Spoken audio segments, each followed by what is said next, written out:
we try to set the right expectations as far as the timeline that it does take to get into retail. Obviously, the smaller stores like the mom and pop shops, those are more frequently landed accounts, and the bigger chains, like for example, your Dick's Sporting Goods, your Neiman Marcus, or your Dillard's, it does take a while longer to actually get those accounts landed. Usually how that starts is you make that initial phone call, you find the right buyer. As soon as you find the right buyer, you're going to want to send them your assets or what you have with the brand. So whether that be your catalog or your price points, the next step would be after that is to send them an actual sample in the store. So we want to make sure that they're able to physically see and touch your products.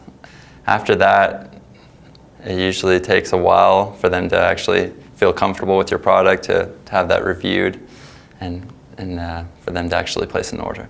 We always want to give them a week or so after the samples have arrived to the store, just for them to actually have time with the product, for them to review it, to see if they really like it before reaching back out to them. So some of the most important feedback is what you're going to hear from your buyer as soon as they've reviewed your products, whether that be concerns with pricings or packaging or whatever that may be.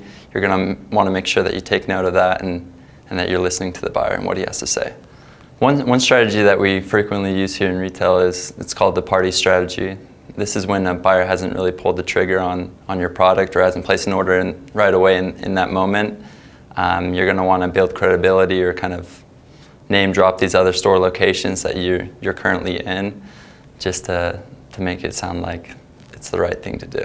Buyers are always going to want to be 100% sure with their decision, so showing them the success that you've had with these other companies, wherever you may be, is a good strategy to use to give them confidence to pull the trigger and to place an order with your product. With the party strategy, any wins that you can share with the buyer, whether that be PR wins or any recognition that you have received publicly, any milestones that you've achieved as a company, that's always recommended to share.